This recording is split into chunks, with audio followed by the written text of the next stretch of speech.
इन्वेस्टो finance channel में आप सभी का स्वागत है। तो दोस्तों, आज हम बात करेंगे एक ट्रिकी आईपीओ के बारे में जिसका नाम है समही होटल्स। तो रिसेंट टाइम्स में इंडियन होटल्स और काफ़ी सारी लिस्टेड कंपनीज़ ने पिछले 2 से 3 साल में एक्सेप्शनल रिटर्न्स दिए हैं। तो क्या आगे भी ये समही होटल्स ऐसा कारनामा कर सकता है कि नहीं, यानी कि शॉर्ट टर्म और लॉन्ग टर्म दोनों ही तरीके से डिटेल में फैक्ट्स के साथ जानेंगे। तो इसकी शुरुआत हुई थी 2010 में, जो कि होटल ओनरशिप और एसेट मैनेजमेंट, वो एएमसी वाला नहीं मगर होटल का कामकाज संभालती है। इसमें एक बात जाननी इम्पॉर्टेंट है कि ये कीज़ क्या है। तो कीज़ का मतलब है, सिंपल टर्म्स में कहे तो ये नंबर ऑफ़ रूम्स ही है, मगर कुछ बड़ी बड़ी होटल्स में 2 रूम वाला एक कमरा होता है, तो उसमें की तो एक ही होती है जो कि आउटसाइड वाले मेन डोर में लगती है, लेकिन उसको 2 कीज़ कंसिडर किया जाता है। तो इनकी 4800 कीज़ है जो कि 31 होटल्स में ऑपरेट करती है और 14 अलग अलग लोकेशंस है, जैसे कि बेंगलुरु, कर्नाटक, दिल्ली, पुणे, चेन्नई और अहमदाबाद। और साथ ही साथ फ्यूचर के प्लानिंग्स की बात करें तो 2 होटल अंडर डेवलपमेंट है जो कि 461 कीज़ के हैं, कोलकाता और नवी मुंबई में। और दोस्तों, फरवरी 2023 के डेटा की बात करें तो ओन्ड और लीज यानी कि मालिकी के और भाड़े पे लिए हुए जो होटल्स है उसकी नंबर ऑफ़ कीज़ में ये 3rd लार्जेस्ट कंपनी हो चुकी है। और दोस्तों, इंसेप्शन यानी कि 2010 से इनकी शुरुआत हुई है, तो वहाँ से एक साल में नंबर ऑफ़ कीज़ जो ऐड होती है उसमें ये लोग सबसे फास्टेस्ट तरीके से ग्रो कर रहे हैं। तो दोस्तों, समही होटल्स जो है वो या तो होटल्स बनाती है या तो ग्लोबल ऑपरेटर्स जो होते हैं उनको एक्वायर कर लेती है। तो ये मोटा मोटी 2 सेगमेंट में काम करती है, अपर अपस्केल और अपस्केल, जिसमें 5 स्टार होटल्स आ जाती है, और उसके बाद में मिड स्केल की बात करें तो 4 स्टार और 3 स्टार होटल्स। और रिसेंट डेटा पब्लिश हुआ है तो अगस्त 2023 में एशिया कैपिटल और एसीआईसी को इन्होंने एक्वायर कर लिया था, जिससे कि इनको एडिशनल 962 कीज़ यानी कि 6 ऑपरेटिंग होटल्स में और नई होटल के डेवलपमेंट के कॉन्ट्रैक्ट्स मिल चुके हैं मुंबई में। तो दोस्तों, फ्यूचर के लिए ये एक रेड फ्लैग ज़रूर बन सकता है। तो आप देख सकते हैं 5-5 साल का डेटा कि नंबर ऑफ़ कीज़ यानी कि रूम्स कितने ऐड होते रहे हैं। तो 2008 से 5 सालों में दुगना हो चुके थे, उसके बाद में 1.4 times, recently 1.4 times again, and 2023 से 2027 के 4 सालों में 1.1 टाइम्स, यानी कि ऑलमोस्ट सिमिलर रहने की गुंजाइश है। तो अगर इनको ग्रो करना है तो इनको अपने मार्केट शेयर को गेन करना ही पड़ेगा। तो दोस्तों, कुछ पॉजिटिव पॉइंट्स की बात करें तो इनका डाइवर्सिफाइड होटल पोर्टफोलियो है, यानी कि किसी एक सिंगल ब्रांड पर डिपेंडेंसी नहीं है जिससे कि आगे जाके दिक्कत पड़ जाए। दूसरा है रोबस्ट रेवेन्यू ग्रोथ, जो कि आगे हम देखेंगे। और तीसरा है फोकस ऑन इनोवेशन यानी कि एक्सपांशन प्लान्स, जो कि अभी हमने 2 से 3 देख ही लिए। कुछ हाईलाइट पॉइंट्स की बात करें तो ये एग्जिस्टिंग डोमेस्टिक डिमांड तो कैटर करते ही है, साथ ही साथ इंटरनेशनल ट्रैवलर्स की जो डिमांड होती है उन पे भी इनका फोकस है ताकि अच्छी ग्रोथ मिल पाए। और तो और ये लीडिंग ग्लोबल ब्रांड्स के साथ पार्टनरशिप यानी कि टाई अप भी कर लेते हैं, जिससे कि अच्छी ग्रोथ मिल सकती है। तो दोस्तों, कोई भी बिजनेस होता है तो वेरियस इकोनॉमिक्स फेजेस आते हैं, तो उसमें टैकल करने के लिए इनके पास इंसेप्शन यानी कि 2010 से काफ़ी सारे प्रोफेशनल्स हैं जो कि कंपनी के साथ अब तक जुड़े हुए हैं, वो काम कर रहे हैं ताकि इफ़ेक्टिवली काम हो पाए। दूसरा कि जियोग्राफी, सेगमेंट और होटल ऑपरेटर यानी कि सारे मामलों में इन्होंने डाइवर्सिफाई कर रखा है, जिससे कि रिस्क थोड़े से कम हो जाते हैं। तो दोस्तों, कंपनी DRHP यानी कि रेड हियरिंग प्रोस्पेक्ट का एक ग्रंथ प्रोवाइड कर रही है, यानी कि करती है, वो मैं पढ़ रहा था। उसमें से एक पॉइंट निकल के आता है कि एफिशिएंट स्पेस यूटिलाइजेशन, यानी कि इनका ग्रॉस फ्लोर एरिया है वो 61 स्क्वायर मीटर पर रूम है। ये ज़्यादा है, तो इससे क्या होता है कि लॉन्ग टर्म ऑपरेटिंग एफिशिएंसी बढ़ जाती है, जिससे कि रिपेयर मेंटेनेंस के जो खर्चे होते हैं, साथ ही साथ यूटिलिटी जो प्रोवाइड करनी होती है उसके खर्चे, और तीसरा मैन पावर रिलेटेड एक्सपेंसेस जो है वो कम हो जाते हैं। और उससे क्या होता है, एबिटा यानी कि इन शॉर्ट प्रॉफिट मार्जिन्स बढ़कर निकलते हैं। साथ ही साथ ये शेयर्ड सर्विसेज प्रोवाइड करते हैं, यानी कि कुछ टाइप्स रहते हैं जैसे कि मैरियट और IHG के साथ, जिससे अगेन फाइनेंसिंग, इंजीनियरिंग वगैरह जो खर्चे होते हैं वो घट जाते हैं।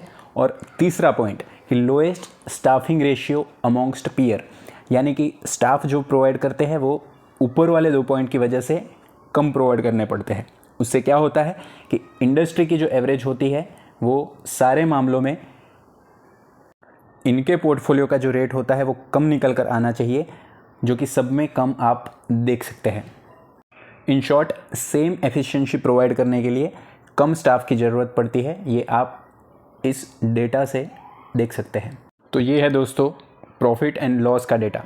तो रेवेन्यू आप देख सकते हैं कि FY21 में 180 करोड़ के आसपास था, जो कि 333 करोड़ हुआ, और रिसेंटली FY23 में 761 करोड़, यानी कि रेवेन्यू में एक्सेप्शनल ग्रोथ है। लेकिन मेन दिक्कतें हैं यहाँ पे प्रॉफिट आफ्टर टैक्स के डेटा में, जिसमें कि लगातार 400 से 300 करोड़ का लॉस देखने को मिल रहा है।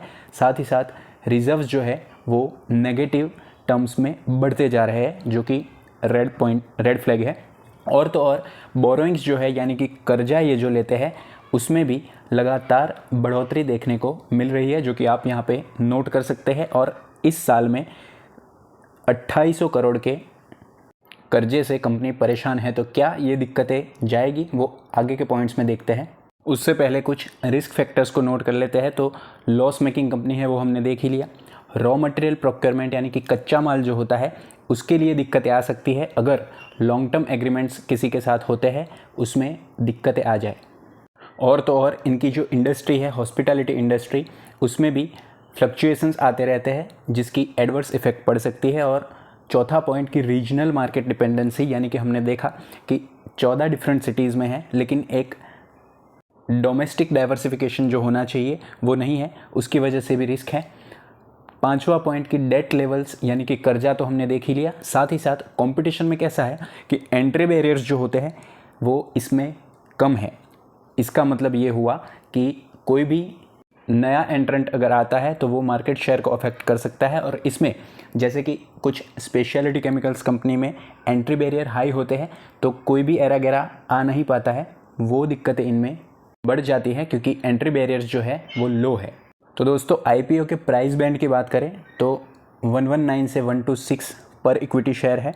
और इनके टोटल इश्यू साइज़ की बात करें तो 1370 करोड़ का है। उसमें से फ्रेश इश्यू 1200 करोड़ का और OFS जो है वो 170 करोड़ का है। इसका मतलब क्या हुआ कि OFS का पैसा जो है वो प्रमोटर्स और भी जो इन्वेस्टर्स जिन्होंने निवेश कर रखा है उन पे 13% का स्टेक जाएगा, जबकि फ्रेश इश्यू जो है 1200 करोड़ का वो कंपनी में काम लगेगा, यानी कि वर्किंग कैपिटल्स की जो डे टू डे रिक्वायरमेंट्स होती है वो फुलफ़िल होगी। तो वो है 87%, जो कि एक काफ़ी अच्छा पॉइंट है इस कंपनी में कि फ्रेश इश्यू में ज़्यादा जा रहा है, जिसका इस्तेमाल कंपनी डेट यानी कि कर्जा चुकाने में करेगी। तो 2800 करोड़ का कर्जा है, उसमें से इंटरव्यू में मैंने सुना था अभी रिसेंट कि 1200 करोड़ में से 50 करोड़ की तो IPO कॉस्ट लग जाती है, तो 1150 यानी कि मोटा मोटी सारा पैसा कर्जा चुकाने में जाएगा, जिससे कि आगे प्रॉफिटेबिलिटी सुधर सकती है। अब इसके लिस्टेड कॉम्पिटिटर्स की बात करें तो चाहत hotels, lemon tree Indian hotels वगैरह की प्राइस टू अर्निंग यानी कि वैल्यूएशंस जो है वो 50 से ज़्यादा है, यानी कि थोड़ी सी स्ट्रेच हो चुकी है क्योंकि पिछले 3 सालों में बहुत ही बढ़िया परफॉर्म करा है प्राइस के टर्म्स में। और ऑलमोस्ट सारी कंपनीज़ ऑल टाइम हाई से 8 से 13% के करीब ही डाउन है। तो दोस्तों IPO लगने के चांसेस कैसे हैं, तो IPO रिजर्वेशन से पता चलता है। तो रिटेलर्स के पास कितना कोटा है, सिर्फ 10% का। बाकी QIB यानी कि क्वालिफाइड इंस्टीट्यूशनल बायर्स, जिसमें कि म्यूचुअल फंड्स और FIs वगैरह आते हैं, तो उसमें 75%। और 2 से 10 लाख वाले जो इन्वेस्टर्स होते हैं रिटेल और बाकी सारी कंपनीज़, तो उसका 15% शेयर है। तो रिटेल कोटा जो होता है वो रिसेंटली जो IPOs आ रहे हैं उसमें 35% का चांसेस था, लेकिन इसमें सिर्फ 10% का है। तो वो आप नोट कर सकते हैं कि लगने के चांसेस थोड़े कम ही हो सकते हैं। और अभी के टाइम पे मार्केट कैप की बात करें तो 126 के प्राइस के हिसाब से 2747 करोड़ यानी कि 2500 करोड़ के आसपास का, यानी कि लिस्टिंग के बाद स्मॉल कैप कंपनी होगी। तो दोस्तों IPO लॉन्च से पहले ब्लू चंद्रा ने केला को बेचकर 130 करोड़ का स्टेक यानी कि 1 करोड़ शेयर्स बेचे थे। परसेंटेज टर्म्स में बात करें तो 8.4% स्टेक बेचा था। तो टाइमलाइन की बात करें तो दोस्तों IPO ओपन हो रहा है परसों से, यानी कि 14 तारीख से, और क्लोज़ हो रहा है 18 तारीख को, क्योंकि बीच में सैटरडे संडे आ रहा है, जिसमें कि आप अप्लाई तो कर सकते हैं मगर प्रोसेसिंग जो होगा वो नेक्स्ट मंडे को यानी कि 18 तारीख को होगा। अलॉटमेंट आपको मिला कि नहीं वो 22 तारीख को, और रिफ़ंड अगर नहीं मिलता है तो 25 तारीख को वापस आ जाएगा, और अगर आपको मिला है तो डीमैट अकाउंट में 26 तारीख को शेयर आ जाएगा और 27 तारीख को एक और नई कंपनी लिस्ट हो जाएगी। तो दोस्तों आजकल के IPOs ओवर सब्सक्राइब हो जाते हैं, तो 126 जो कि हायर प्राइस है उसका 119 शेयर के लॉट की बात करें तो 15,000 रुपीज़ निकल कर आता है। और GMP की बात करें तो अभी के टाइम पे 21% यानी कि टोटल 3100 रुपीज़ के करीब आपको मिल सकते हैं लिस्टिंग पे गेन के स्वरूप में। लेकिन एक बात दोस्तों नोट करने लायक है कि कल तक इसका GMP जो है वो सिर्फ 10 रुपीज़ का था, यानी कि परसेंटेज टर्म्स में देखने जाए तो 7% के करीब। दूसरी बात कि आज 20,000 तक निफ्टी पहुंच चुका है, लेकिन स्मॉल कैप और मिड कैप में बढ़िया सी धुलाई देखने को मिली है। तो दोस्तों बाकी सारे IPOs में पहले या दूसरे दिन कर सकते हैं इन्वेस्टमेंट, लेकिन इसमें मैं कहूँगा कि 18 तारीख तक आप वेट कीजिएगा कि 18 तारीख का यानी कि लास्ट मंडे को क्या GMP निकल कर आता है।